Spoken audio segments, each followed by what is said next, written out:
ఓం నమో నారాయణ. జై శ్రీకృష్ణ. శ్రీమన్నారాయణంలోని 51వ దశకం అఘాసురవధ.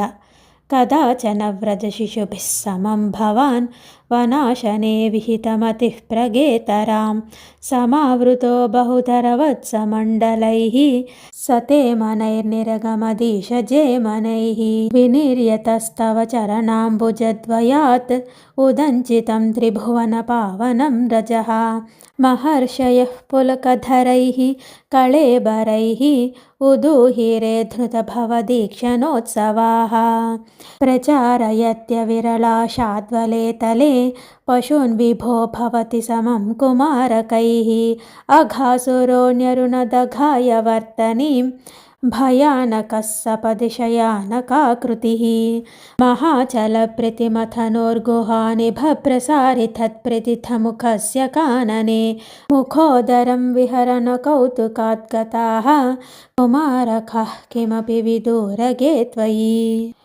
प्रमादतः प्रविशति पन्नगोदरं क्वथत्थनौ पशुपकुले सवात्सके विदन्निदं त्वमपि विवेशिथा प्रभो सुहृज्जनं विशरणमाशु रक्षितुं गळोदरे विपुलितवर्ष्मणा त्वया महोरगे लुठति निरुद्धमारुते द्रुतं भवान् विदलितकण्ठमण्डलो विमोचयन् पशून् विनिर्ययौ क्षणं दिवि त्वदुपगमार्थमास्थितं महासुरो प्रभवमहो महो महत् विनिर्घते त्वयि तु निलीनमञ्जसा नभस्थलेन नृतरथो जगत्सुराः सविस्मयैः कमलभवादिभिः सुरैः अनुद्रुतस्तदनुगतः कुमारकैः दिने पुनस्तरुणादशामुपेयुषि स्वकैर्भवानतनुता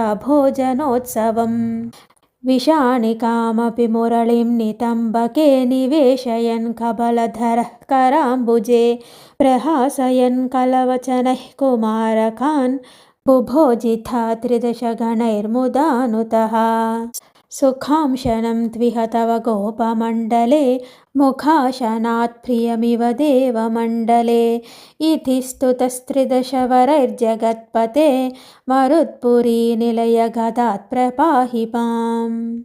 हरे कृष्ण कृष्ण कृष्ण हरे हरे हरे राम राम राम हरे हरे। ఓం నమో నారాయణ. జై శ్రీకృష్ణ. జై గోవింద. శ్రీమన్నారాయణంలోని 51వ దశకమైన అఘాసురవధ సమాప్తం. జై గోవింద. జై శ్రీకృష్ణ.